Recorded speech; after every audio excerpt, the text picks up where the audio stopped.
Cheno, Lama Cheno, Lama Cheno, Lama Cheno, Lama Cheno, Lama Cheno, Lama Cheno,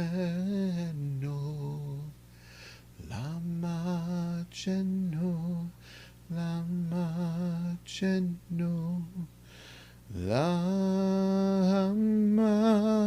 Cheno.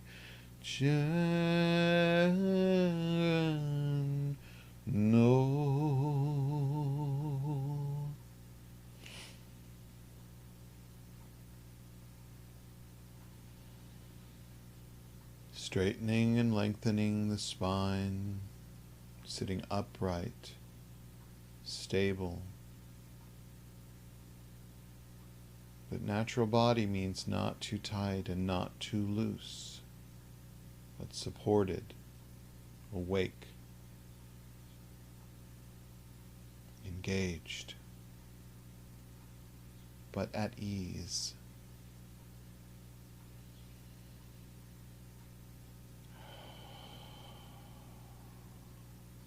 Taking note of the body, any tension, just do a gentle scan from the top of your head down to your toes. And each bit along the way, just look for any tension that you can relieve just by softening, maybe changing your posture just a slight bit. There it is. Softening your face and jaw, softening your neck and shoulders.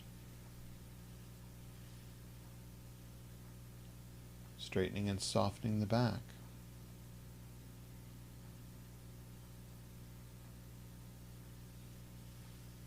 Into the hips and legs, calves, feet and toes.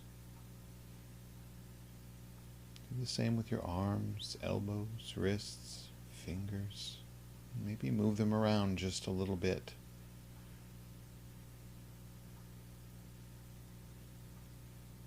Aware of them, but not fixated. Moving to natural breath and energy, long, slow breaths. They don't have to be deep breaths. Can be deep, can be shallow, can be somewhere in the middle. You choose. Let it find its natural rhythm. No need to do breath exercises here. We're just letting the breath come and go, like waves on the shore.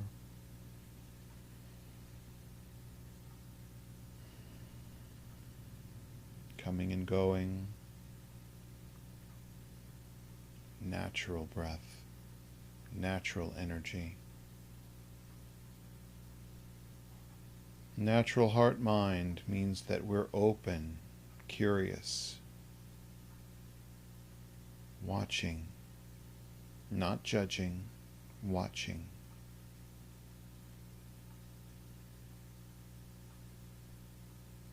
Simply be the viewer.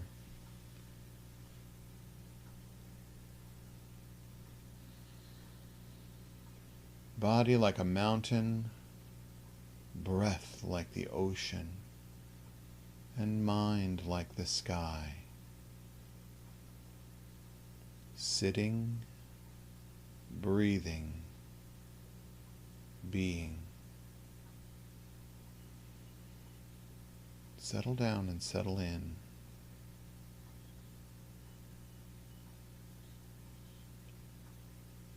Watch your triggers. If you find yourself bored, re-engage. Curiously examine your experience.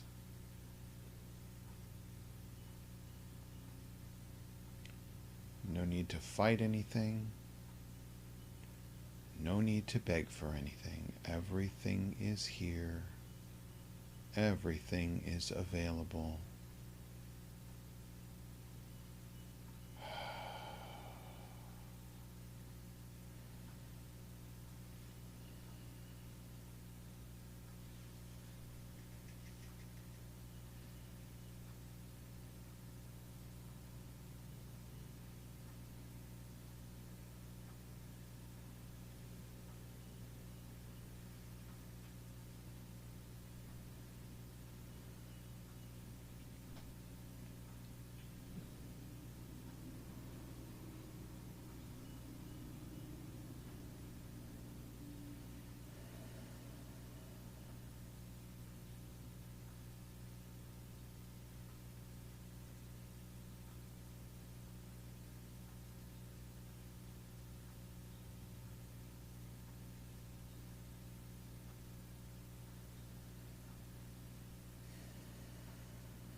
Om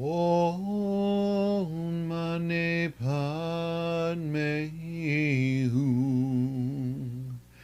Om Mani Padme Hum.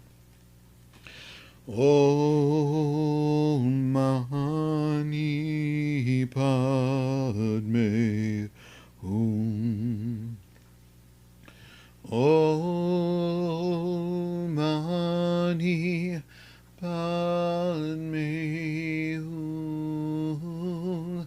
Om Mani Padme Hum. Om Mani Padme Hum. Om Mani Padme Hum. Om Mani Padme Hum. Om Mani Padme Hum. Om Mani Padme Hum. Om Mani Padme Hum.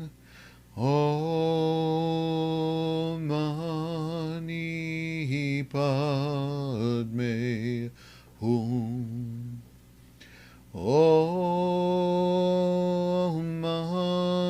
Mani Padme Hum. Om Mani Padme Hum. Om Mani Padme Hum. Om Mani Padme Hum. Om Mani Padme Hum. Om Mani Padme Hum. Om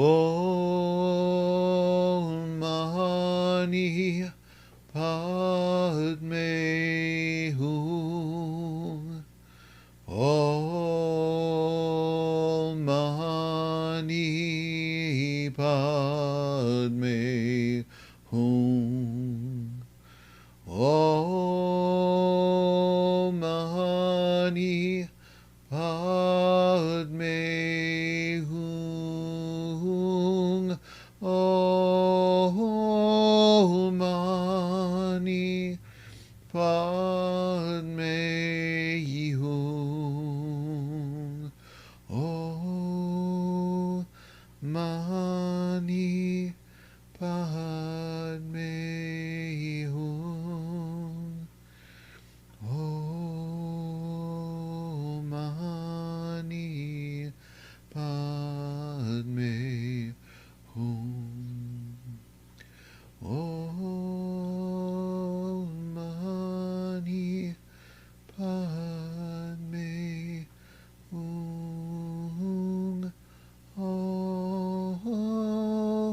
By the blessings of the Triple Gem, may the minds and hearts of all beings be attuned to the sublime Dharma. Bless us to move forward on the path of true understanding. May the way be cleared of all impediments.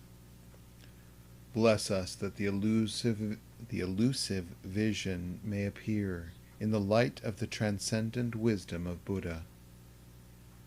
May unskillful thoughts and actions cease to arise. Bless us with the awakening of true love and compassion. May all beings realize perfect enlightenment.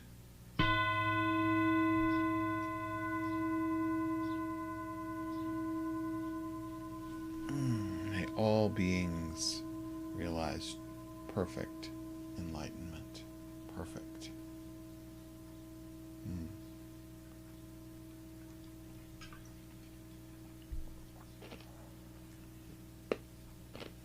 So,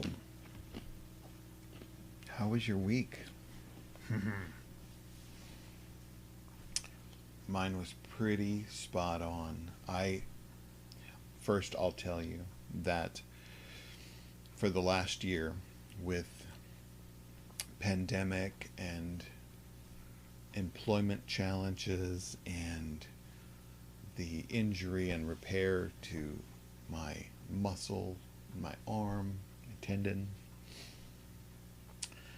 I have used the little carrot, that little carrot at the end of the string to kind of motivate you down the path. Well, my little carrot has been that experience of sitting on a beach, feeling the warmth of the sun and the breeze and hearing the birds and maybe some people giggling, playing, laughing,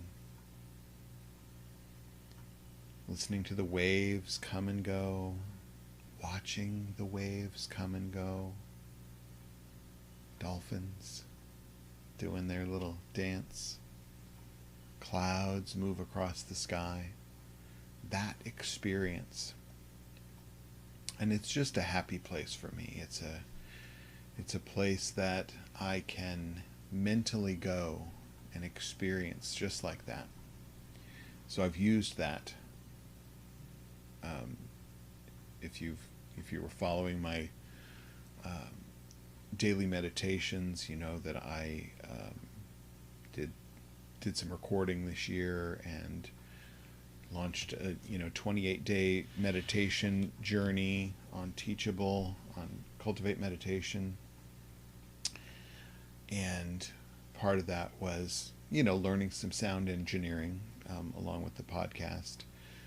Learned how to, mix things, and I, found some sounds that I could mash up together, and I found some beach sounds and some wave sounds that sounded a lot like my experience, and added a little piano along the top and let it be a meditation journey that I sort of jokingly call Escape to Piano Beach, because there's a good piano on every beach. But the mashup of those things feels very soothing and like a little bit of refuge. So I've used that and cultivated that for a long year, and my experience didn't disappoint. And I knew that I just wanted to sit and meditate, because meditation is my jam anyway. And the beach is a really beautiful and pleasant experience, but it's more than that. It's more than just that spa experience or vacation experience of I don't have anywhere to go or anything to do. It's also a representation, and a strong representation of my practice. And I want to explain some of that to you. I've probably given you nuggets along the way, but it was so evident when I sat down that the connection to the teachings that have been given to me, the Dzogchen teachings, very specifically, in that, we do an open eye, sky gazing, trek chod meditation, which is pretty cool. It doesn't work everywhere, and it doesn't always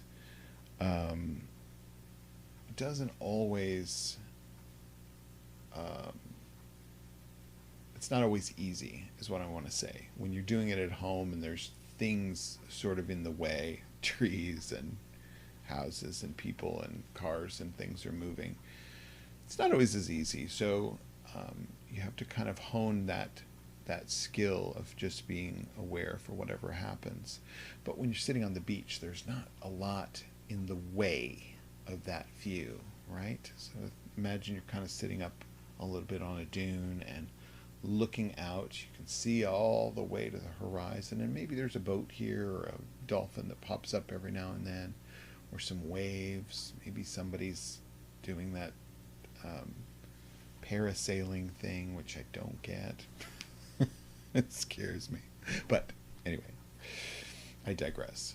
There's not a lot in the way, so you can just sort of open up and let your peripheral vision go all the way out and all the way up and down. So getting the sand all the way up to the sky, and sort of raising your gaze just slightly above horizon level and opening just wide and easy, not fixated on one spot in the sky, but really just open to everything.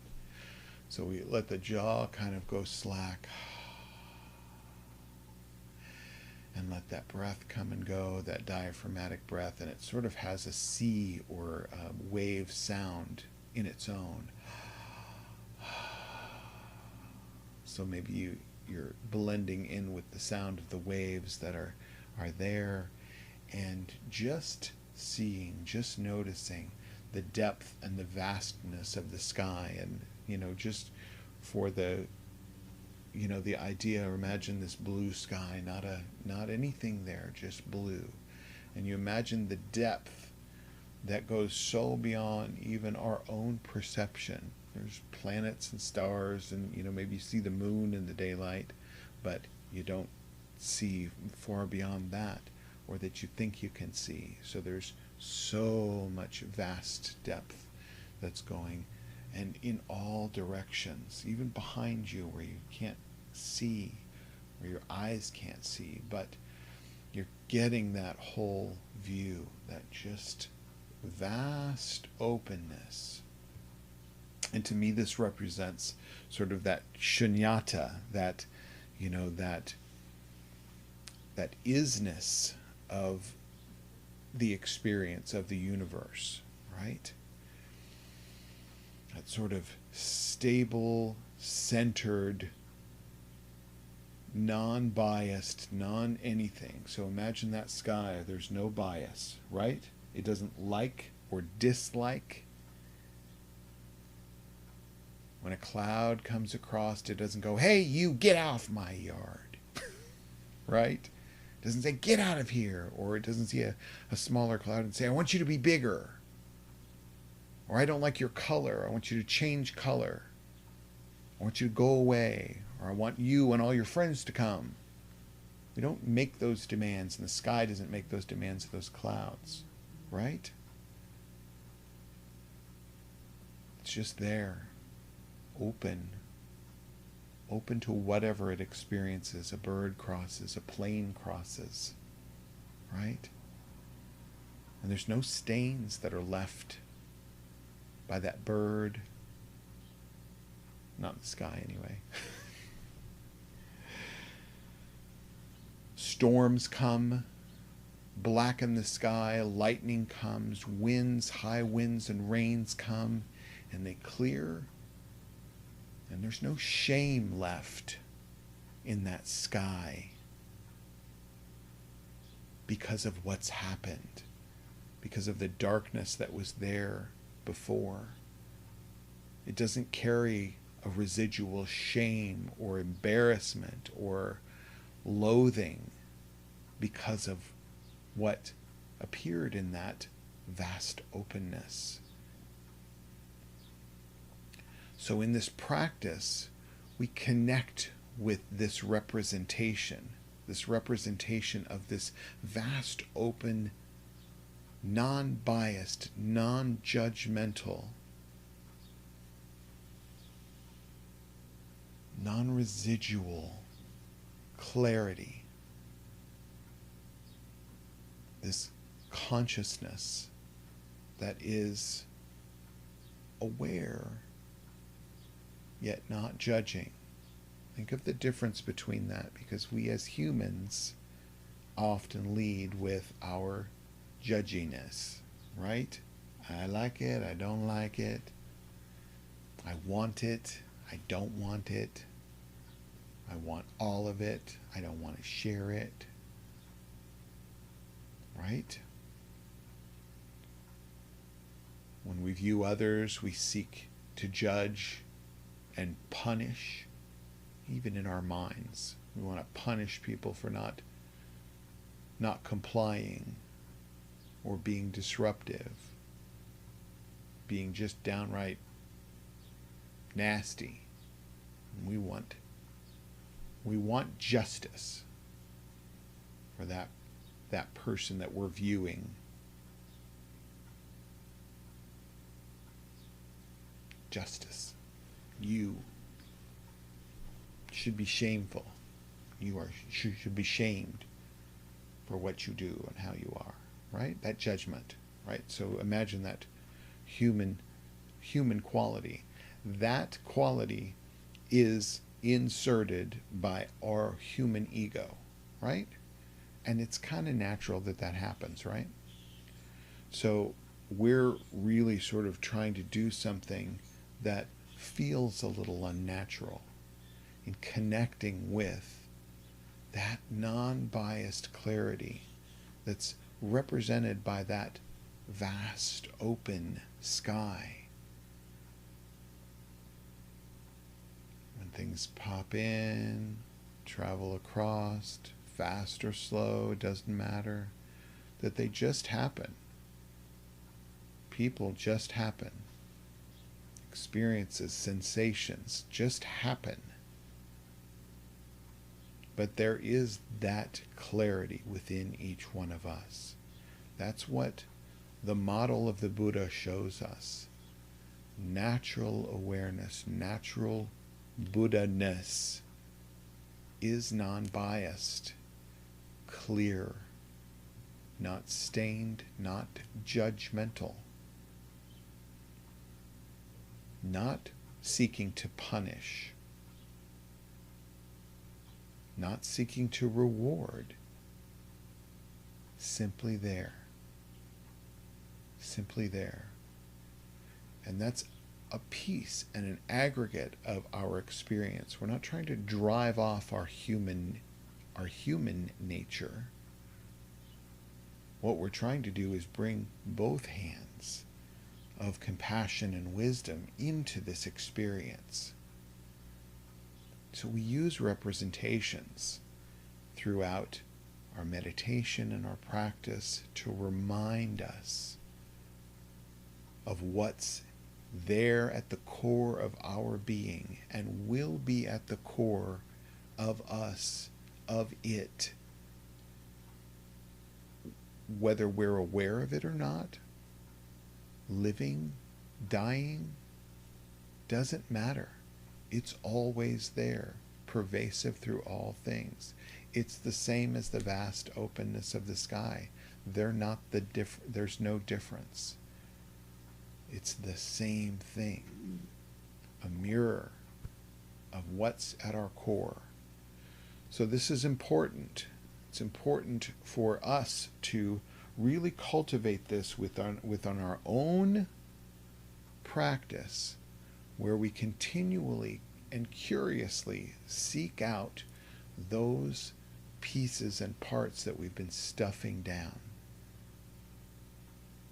Stuffing down because there feels like shame or there feels like heaviness, and we stuff it down and hide it away. And it creates a mountain of bias and a mountain of negativity because we just stuff it down. Instead, let it pass by. Yes, there was experiences. Yes, there's bad experiences. Yes, there are those who have gone and left a trail of grief behind. But it's like the clouds in the sky, the birds in the sky. And our core is always unchanged. So cultivate that within your practice daily. I'm going to just keep saying daily for your practice. I don't care if it's 5 minutes. I don't care if it's 10 minutes. I don't care if you do it for 5 minutes every hour, 5 minutes twice a day, 10 minutes twice a day, an hour once a day. You work out where your daily practice is and work it out and do it. Show up. Show up. It's a place of ease and refuge, that practice. Shouldn't be that hard. Shouldn't be that hard. We're just connecting with that which is stable and unchanged. Yeah. Well, I wish I could have taken you with me to the beach. Maybe that'll be our thing when we can all get back together. We'll have a retreat on a beach. Sounds great. Let's all travel. Not yet, though. Not yet. So we're going to close today's practice. Remember, if you're watching on Facebook or YouTube or Twitter, I think that's all the places we are, or if you're watching just on the website and you want to join in the satsang discussion immediately following this, just go to the website and there's a big banner right on the home page, and you can click that and find the credentials to join in, and we can see your face and hear your voice, and there's a nice little group of people that we're going to chat with and just have a good discussion. So join in. And as we begin to close today's practice, we'll read the 4 Dharmas of Gampopa and Longchampa. Listen to the words. Think about what they mean. The Prayer for 10 Accomplishments by Lama Surya Das. Important. And then our Bodhicitta dedication, twice in Tibetan and once in English. Bless and empower us that our minds and hearts turn toward the Dharma. Bless and empower us that our Dharma practice becomes the path. Bless and empower us that the path truly dispels confusion. Bless and empower us that that confusion itself dawns as primordial awareness. The Prayer for 10 Accomplishments. May we realize true sincerity and integrity, inner purity of mind, dispassionate equanimity toward all we see, right understanding of this dreamlike world and the next, loving compassion toward others and the genuine intention to be helpful in alleviating suffering and confusion. May we directly perceive the truths of impermanence, mortality, interconnectedness, relinquish wandering thoughts and rampant desires, accomplish freedom of mind and clarity of spirit, remember with gratitude those who have gone before and shown the way, and vow to reach together full and complete enlightenment.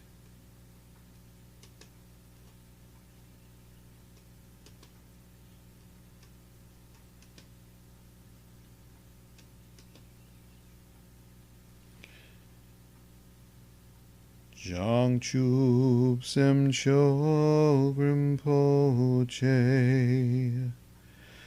Makye panam ke gyurchi, ke panyam parme payom, gong ne gong du pelwar shok, jong chup sem cho grim poche,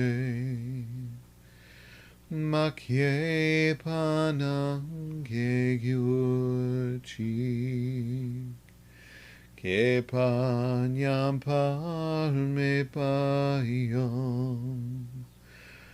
gong ne gong du perwar shok. May the pure, brilliant sun of bodhicitta dawn in each and every heart and mind, dispelling the darkness of suffering and confusion, unstoppably until all are illumined and awakened. Sentient beings are numberless. We vow to liberate them. Delusions are inexhaustible. We vow to transcend them. Dharma teachings are boundless. We vow to realize them. The Buddha's enlightened way is unsurpassable. We vow to embody it.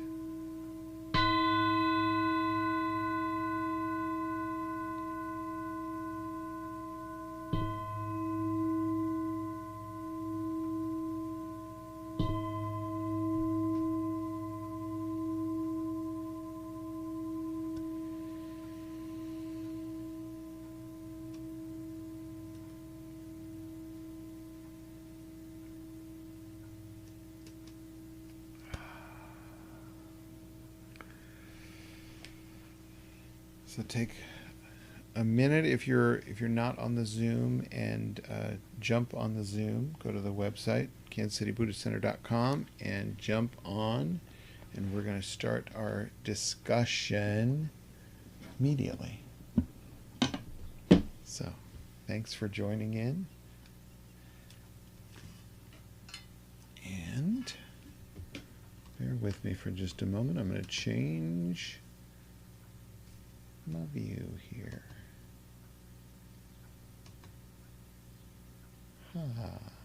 There we are.